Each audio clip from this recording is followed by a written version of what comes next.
Hello, Seagull Safari. It's Mrs. Seagull. I'm back to read a few more chapters of Rotten School. We are getting super close to the end. So today I'm going to read 3 chapters, and hopefully I'll read chapters 3 more tomorrow. We'll be all finished with this book, and we can start the second book. Maybe not next week, since it is spring break, and we'll do it the following. But we'll see. You never know. I might want to read to you next week, too. So here we go. Rotten School, the Big Blueberry Barf-Off. We're on chapter 13, The Horrible Accident. The last time we were reading, Bernie had just got tackled by Jennifer Eck, the big, strong girl. And he said that he was looking for her. So let's find out why Bernie said that to Jen. Why would he be looking for her? Chapter 13, The Horrible Accident. Huh? Looking for me? Jennifer Eck pulled herself to her knees. She wiped grass stains off her hands. She squinted at me with her one blue eye, one brown eye. Yeah, I was looking all over for you, I said. I pulled a clump of leaves from my hair. I picked up my glasses. Is that why you ran so fast? She asked. She stood up and straightened her denim skirt. She had grass stains on those giant knees. I flashed her my famous 5-star 52-tooth dimpled grin. Jennifer swooned. She gave me a dreamy look.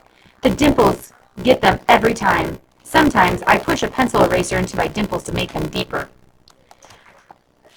Where were you looking for me, sweet cakes? Jennifer asked. I started to gag. Please, don't ever call me sweet cakes, I begged. It makes my ears sweat. Really, look how they're sweating.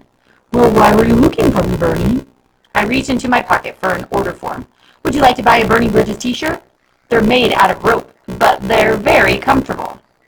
Jennifer let out a roar. Ah! She lowered her head, rushed forward, and rammed her head into my stomach. Oh! I couldn't breathe. I felt like I'd been hit by a garbage truck. Moaning and groaning, I dropped to the ground. I sprawled on my back, struggling to breathe. And Jennifer Eck sat on my chest. Is that a no? I asked. I bought 2 of them, she said. They scratched my skin until I bled. 3 days after I stopped wearing them, I was still itching like crazy. I groaned some more. Get off me, Jen! You're breaking my ribs! I need my ribs. They keep my chest on. Jennifer didn't budge. I'll make you a deal, Bernie. A deal? I'll get up if you take dance lessons with me at the Student Center Saturday night. I choked. Dance lessons? With you? Bernie, why are you stuttering? Because I think it's a great idea, I said. The dance lessons with you, awesome. Jennifer let out a squeal. Woo! She jumped to her feet. Really? You want to do it? Holding my aching stomach, I stood up slowly. Yeah, only I can't do it, Jen. I can't dance. I may never dance again. I lowered my head sadly. I forced some tears to drip from my eyes. Jennifer Eck gazed at me. Why, Bernie? She cried. What's wrong, sweet cakes? My knees, I said. I started to stagger and stumble around, pressing my knees together. See how I'm walking? Isn't this terrible? I hurt my knees in a horrible skiing accident. She squinted at me. You ski?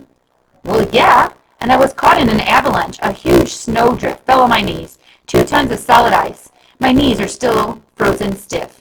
I haven't been able to dance ever since. I staggered around some more. Oh, honey bunch, that's so sad, Jennifer cried. She tried to wrap me in a hug, but I ducked away. She glanced at her watch. Oh, no, I'm late for cooking class. We're getting ready to make cakes. I know, I said. Hey, Jen, do you know any way I could get Miss Monella to bake pies instead? She squinted at me. Bake pies? I nodded. If I tell you how, Bernie, will you take the dance lessons with me? Sure, I said. Dance lessons? No problem. I didn't really hear myself. I was thinking about blueberry pies. Jennifer smiled at me. Just ask her, that's all. That's your big idea? I cried. Just ask her? No way. She'll know it's for one of my schemes. She's much too smart to do something I ask. Not true, Jennifer said. Sally Monella is a pushover. She's totally soft-hearted. Last week, a kid started crying his eyes out because he missed his mother's hamburgers. So guess what? We all made hamburgers.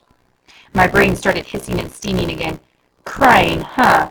Crying worked on her? Yes, Crying always works with Miss Monella. Gotta run, sweet cakes. Jennifer took me by surprise. She grabbed my head and planted a big kiss on my forehead. Ugh! I took off running to the dorm to wash it off. Chapter 14, 25 Blueberry Pies. Okay, Chipmunk, here she comes, I whispered. We were huddled outside the classroom kitchen. Chipmunk sat on the floor with his head in his lap. I saw Miss Monella coming down the hall. Okay, start crying, I said. Make it look good, Chipmunk. Don't forget to sob really loud and move your shoulders up and down. Chipmunk started to whimper. No good, I said, shaking him. No whimpering, crying, sobbing. Hurry, get going, make it good, dude. Chipmunk started to sob, shaking his shoulders up and down. Miss Monella trotted up to us. Why, good afternoon, Bertie. How you all today? She has a very soft voice and speaks in a sweet southern drawl. I'm fine, I said, but I pointed to Chipmunk sobbing his heart out. Oh, my goodness, Miss Monella exclaimed. What's wrong with your friend? She asked me. It's because of his birthday, I said. His birthday is coming up. His mom always bakes him a blueberry pie for his birthday. It's the first year he won't have one. I nudged Chipmunk in the back, and he let out some really loud sobs. He kept his head down, weeping hard. Miss Monella shook her head. I think I have an idea, she told me. She turned to my sobbing friend. Chipmunk, don't cry, she said. We were going to bake chocolate cakes for the school bake sale, but forget that. I'll go buy a bushel of blueberries, and I'll have everyone in my class bake a blueberry pie.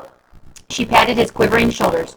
Cheer up, Chipmunk, she said. We'll bake 25 blueberry pies tomorrow, and you can come choose one for your birthday.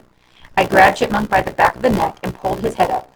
Look, he's smiling already, I said. You've made him so happy, Miss Monella. She smiled too. Well, that's just wonderful. I better get to the store and buy up all their blueberries. Yes, definitely. Go to the store, I said. A grin crossed my face. Yes, 25 pies. That should be about right. I felt my wrist. It started to tingle. Whoa! Of course my wrist was tingling. Tomorrow night I'd be wearing the watch on that wrist. Let's see what happens. Chapter 15, Eat Pie. The next night we waited till midnight. Then we snuck out of the dorm. Belzer, Feeman, and Crunch, Chipmunk, Beast, and a bunch of other Rotten House guys followed me to the schoolhouse. It was a cold, windy night. No moon or stars in the sky. I knew I wasn't shaking from the cold. I was shaking with excitement, and my wrist was tingling stronger than ever. We trotted across the great lawn. When we passed the statue of Ivy Rotten, I touched his bright red nose for good luck. Sherman and Wes Upton and a gang of other kids were waiting for us at the schoolhouse door. Belzer opened the door for us, and we crept inside. The building was dark, except for a few dim ceiling bulbs. No one said a word as we climbed the stairs to the classroom kitchen. The only sounds were the scampering of mice over the floor and the thud of our shoes on the concrete steps. I could smell the blueberry pies from the hallway. Yes! We pulled open the doors, clicked on the overhead lights, and there they were. The pies were lined up on a long table against the wall. They were covered in aluminum foil. The room smelled so sweet. I stood in the middle of the room, sniffing with my eyes shut, a big smile on my face. I felt a tap on my shoulder. Sherman Oaks stood next to me. Bernie, stop sniffing, he said. We have to start the contest. How's your back? Are you ready to start carrying me to class? Because remember, if Sherman wins, he gets Bernie as a slave. Wes and Beast pulled up a table. Belzer started to pile blueberry pies on top of it. Sherman, you know this isn't fair, I said. You know I don't stand a chance with Beast. Let me pick someone else for the contest. Sherman shook his head. No way, he replied. It's Beast against Wes. I'm begging you, I said, putting my hands together. Let me eat pies instead of Beast. Sherman frowned at me. Forget it, slave. It's Wes against Beast. He waved the watch in my face. If you're a good slave, Bernie, maybe I'll let you touch the watch for a few seconds. Then he walked off laughing. Ha, ha, ha, ha, ha. I chased after him. Sherman, let's call the contest off, I said. Come on, dude, be fair. He shook his head again. Bernie, it was your idea, remember? Stop stalling. Let's see some pie eating. Okay, you heard me. I gave Sherman every chance, didn't I? I was playing fair. I gave him a chance to back out, but now the watch was mine. All mine. I walked over to Beast. He sat behind the table, hunched over the largest blueberry pie. He looked a little weird, even for a beast. He was breathing hard, his eyes bulging, drool was running down his chin. Take it slow at first, I whispered. Don't eat 20 pies in one gulp. Let Wes Updo think he has a chance. I turned to the crowd. Okay, listen, everyone, I shouted. Let's start the contest. 1, 2, 3, eat pie. Tomorrow's chapter 16, the big barf off. I hope you have a good day. Get outside before it rains tomorrow, and come back tomorrow. See what happens with Bernie and the pie eating contest.